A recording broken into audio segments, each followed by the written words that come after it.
बिस्मिल्लाहिर्रहमानिर्रहीम अस्सलाम वालेकुम रहमतुल्लाहि वबरकातुहू। डियर स्टूडेंट्स, आज हमने 9th क्लास की केमिस्ट्री का नेक्स्ट टॉपिक पढ़ना है। टॉपिक का नेम है atomic number and mass number. पहले देख लेते हैं एटॉमिक नंबर क्या होता है। The number of protons present in the nucleus of its atom. किसी भी एटम के न्यूक्लियस में मौजूद प्रोटॉन्स की तादाद को क्या कहते हैं? एटॉमिक नंबर कहते हैं। इसको रिप्रेजेंट कैसे करते हैं? जी से रिप्रेजेंट करते हैं इसको, ठीक है। एटम की जब भी हम बात करते हैं तो हमारे माइंड में दो चीज़ें आती हैं, एक उसका न्यूक्लियस और दूसरा शेल से, ठीक है। जो उसका न्यूक्लियस होता है उसके अंदर प्रोटॉन होते हैं और न्यूट्रॉन होते हैं, ठीक है। जो बाहर शेल होते हैं उसके अंदर इलेक्ट्रॉन्स मूव करते हैं, ठीक है। जो न्यूक्लियस होता है उसके अंदर क्या चीज़ होगी? प्रोटॉन होंगे, न्यूट्रॉन होंगे, और जो बाहर शेल होंगे उसके अंदर इलेक्ट्रॉन्स मूव कर रहे होंगे। जो प्रोटॉन होंगे, प्रोटॉन की जितनी तादाद होगी, यानी कि किसी का अगर प्रोटॉन 1 है तो उसका एटॉमिक नंबर 1 होगा, अगर किसी के 2 हैं तो एटॉमिक नंबर 2, अगर प्रोटॉन 3 है तो atomic number 3 and so on, ठीक है। All the atoms of an element have same number of proton. एक एलिमेंट के जितने भी एटम होते हैं उनका जो एटॉमिक नंबर होता है, यानी कि उनकी जो प्रोटॉन्स की तादाद होती है वो सेम होती है, ठीक है। जितनी प्रोटॉन की तादाद होती है फिर उतनी ही इलेक्ट्रॉन की तादाद होती है, लेकिन न्यूट्रॉन की तादाद जो है ये बदल सकती है, ठीक है। फॉर एग्जांपल अगर मैं कार्बन की बात करूँ, कार्बन का एटॉमिक नंबर होता है 6, ठीक है। कार्बन के न्यूक्लियस में 6 प्रोटॉन मौजूद होंगे, ठीक है। और इसके बाहर वाले जो शेल है, पहला शेल, उसके अंदर 2 इलेक्ट्रॉन रिवॉल्व करेंगे, और उससे बाहर वाला जो शेल होगा उसके अंदर कितने इलेक्ट्रॉन रिवॉल्व करेंगे? 4 इलेक्ट्रॉन रिवॉल्व कर रहे हैं, ठीक है। अगर इसका एटॉमिक मास 12 है, कार्बन का एटॉमिक मास अगर 12 है तो इसके अंदर न्यूट्रॉन की तादाद भी 6 होगी, ठीक है। अगर इसका एटॉमिक मास चेंज होता है, ठीक है। एटॉमिक मास क्या चीज़ होती है? प्रोटॉन और न्यूट्रॉन, इनकी दोनों को जब हम कंबाइन करते हैं, सम अप करते हैं, तो उस तादाद को कहते हैं एटॉमिक मास। प्रोटॉन और न्यूट्रॉन की तादाद को हम कहते हैं एटॉमिक मास। किसी भी एटम के न्यूक्लियस के अंदर जितने प्रोटॉन होते हैं उसके बाहर वाले शेल में, बाहर वाले जो शेल्स होते हैं उनमें उतने ही इलेक्ट्रॉन्स रिवॉल्व कर रहे होते हैं, लेकिन उनके न्यूट्रॉन्स की तादाद चेंज हो सकती है, ठीक है। अगर प्रोटॉन 6 हैं तो हो सकता है कि उसके अंदर न्यूट्रॉन जो है वो 6 हो सकता है 7 हो सकता है 8, ठीक है। इसी तरीके से जब हम कार्बन 12 की बात करते हैं तो इसके प्रोटॉन जो होते हैं वो 6 होते हैं और इसके न्यूट्रॉन 6 होते हैं। लेकिन अगर कार्बन 13 की बात करें तो कार्बन 13 मतलब इसका 13 एटॉमिक मास है, ठीक है। कार्बन 12 उसका एटॉमिक मास 12 है, एटॉमिक नंबर उसका 6 ही रहेगा, ठीक है। हर कंडीशन में उसका एटॉमिक नंबर, जितने भी एटम होंगे इस एलिमेंट के, जितने भी एटम होंगे हर एक में एटॉमिक नंबर 6 ही रहेगा। लेकिन इसी एलिमेंट के कई दूसरे एटम्स ऐसे होते हैं जिनमें उनका एटॉमिक मास बदल जाता है, यानी कि किसी में कार्बन 13 भी हो जाता है, कार्बन 14 भी हो जाता है, ठीक है, कुछ एटम्स। तो वो किस वजह से होता है? न्यूट्रॉन्स की तादाद के बदलने की वजह से। अगर 6 प्रोटॉन है 6 न्यूट्रॉन है तो कार्बन 12। अगर 6 प्रोटॉन है 7 न्यूट्रॉन है तो 13, ठीक है। अगर 6 प्रोटॉन है और 8 न्यूट्रॉन हो गए तो फिर 14। क्या चीज़ हो जाएगी? ये कार्बन का एटॉमिक मास, ठीक है। कार्बन 12, कार्बन 13, कार्बन 14, ये किस पे डिपेंड करेंगे? न्यूट्रॉन की तादाद पे। अगर न्यूट्रॉन 6 हैं, प्रोटॉन 6 हैं, 12। अगर न्यूट्रॉन 6 हैं, अगर न्यूट्रॉन 7 हैं और प्रोटॉन 6 हैं तब क्या होगी? 13, ठीक है। और अगर न्यूट्रॉन 8 है, कार्बन 6 हैं, तब क्या होगी? एटॉमिक मास इसका क्या होगा? 14, ठीक है। All the atoms of an element have the same number of protons, ठीक है। हर एक जो एलिमेंट होता है, हर उसके जितने भी एटम्स होते हैं उनमें प्रोटॉन की तादाद सेम होती है, लेकिन न्यूट्रॉन की तादाद चेंज हो सकती है। जैसे हाइड्रोजन का है, हाइड्रोजन के एटम में 1 प्रोटॉन होता है, 0 न्यूट्रॉन। हाइड्रोजन का एटॉमिक नंबर 1 होता है और इसके अंदर इसका एटॉमिक मास भी 1 होता है, इसके अंदर न्यूट्रॉन्स नहीं होते, ठीक है।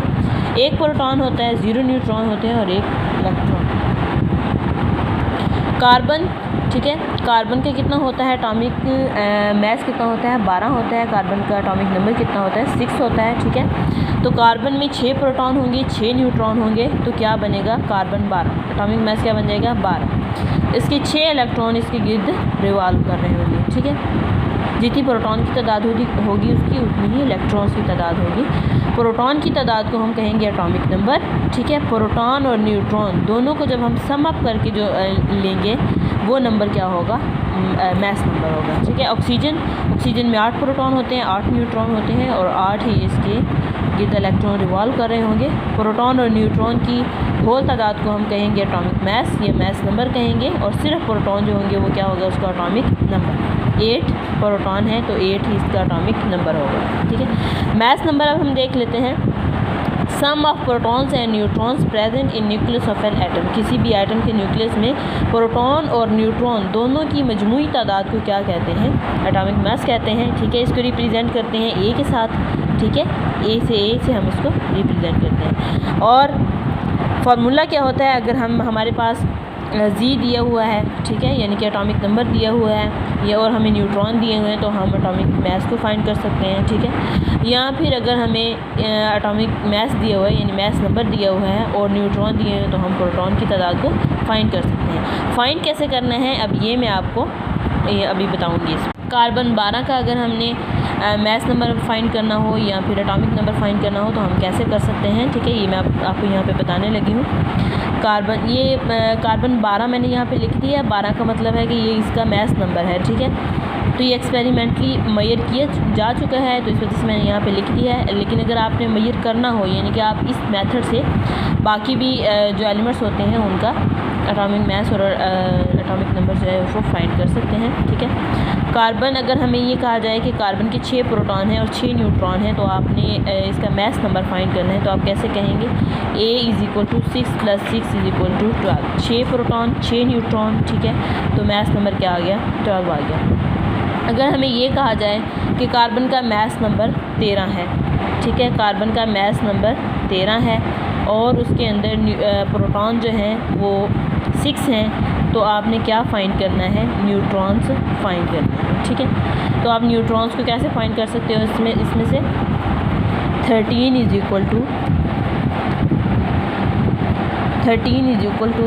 + n, 13 - 6 = n, कितना आ जाएगा? 7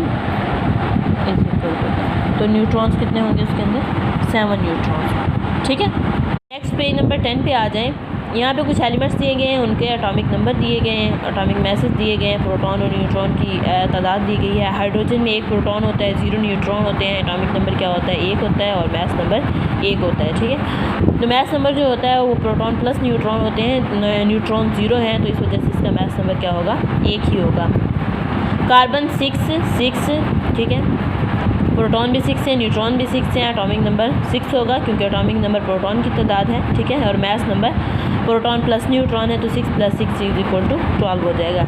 नाइट्रोजन में 7 होते हैं प्रोटॉन और 7 न्यूट्रॉन। एटॉमिक नंबर क्या बनेगा? 7 और मास नंबर क्या हो जाएगा? 14। 7 + 7 14। ठीक है, ऑक्सीजन का इसी तरह 8 है एटॉमिक नंबर और 16 इसका मास नंबर है। फ्लोरीन का 9 प्रोटॉन्स हैं और 10 न्यूट्रॉन हैं। ठीक है, तो एटॉमिक नंबर क्या होगा? 9 होगा और मास नंबर क्या हो जाएगा? 19 हो जाएगा क्योंकि मास नंबर हमने 10 + 9 करना है तो ये क्या आ जाएगा? = 19 क्या आ जाएगा और प्रोटॉन इसके कितने हैं? 9 है तो एटॉमिक नंबर 9 ही होगा। सोडियम में 11 प्रोटॉन है, 12 न्यूट्रॉन है तो इस लिहाज से इसका मास नंबर 23 हो जाएगा। मैग्नीशियम में 12 प्रोटॉन है, 12 न्यूट्रॉन है तो इसका 24 होगा। पोटाशियम में 19 प्रोटॉन है, 20 न्यूट्रॉन है तो इसका मास नंबर 39 हो जाता है। कैल्शियम में 20 प्रोटॉन है, 20 न्यूट्रॉन है तो इसका मास नंबर 40 हो जाता है। एटॉमिक नंबर जो है इसमें हमने प्रोटॉन की तादाद लिखनी है, जितने भी प्रोटॉन हैं उतना ही उसका एटॉमिक नंबर है, जबकि जो मास नंबर है उसमें हमने प्रोटॉन और न्यूट्रॉन दोनों को प्लस कर देना है, प्लस करके हमने फिर इसको लिख देना है। एग्जाम्पल ले लीजिए, how many protons and neutrons are there in an atom having A = 238 एंड G = 92। हमने कहा है कि मास नंबर उसका 238 है और उसका एटॉमिक नंबर यानी कि G जो है वो 92 है। तो आपने इसके क्या चीज़ फाइंड करनी है? प्रोटॉन्स फाइंड करने हैं और न्यूट्रॉन्स। ठीक है, प्रोटॉन का हमें यहीं से पता चल रहा है। एग्जाम्पल में ये आप देख सकते हैं G = 92। G क्या होता है? एटॉमिक नंबर होता है और एटॉमिक नंबर किसके बराबर होता है? जितने उसके अंदर प्रोटॉन होते हैं, यानी कि यहाँ पे प्रोटॉन की तादाद कितनी होगी? 92। अब रह गए हैं न्यूट्रॉन। न्यूट्रॉन हमने फाइंड करने हैं। न्यूट्रॉन हम कैसे फाइंड करेंगे? ठीक है, लेट्स सी। A = नीचे डाटा दिया है। ठीक है, डाटा में आपने देखना है सोल्यूशन में data A = 238, G = 92। Number of proton find करने, नंबर ऑफ न्यूट्रॉन फाइंड करने। नंबर ऑफ प्रोटॉन हमें एटॉमिक नंबर से ही पता चल रहा है, जो G की वैल्यू दी है। G किसके बराबर होता है? प्रोटॉन्स के बराबर होता है, यानी कि एटॉमिक नंबर जितना होगा उतने ही उसके प्रोटॉन्स होंगे। तो G किसके बराबर है? 92 के है तो प्रोटॉन कितने होंगे? 92 हैं। अब हमने फाइंड करने हैं number of neutron. Number of neutron find करने के लिए आप क्या करेंगे, number of neutron A minus Z के इक्वल आ जाएगा, ठीक है। तो पहले ये फार्मूला क्या था इसका, ए इज़ इक्वल टू, ऐसे फार्मूला हमने लिखा था A is equal to G plus N, ठीक है।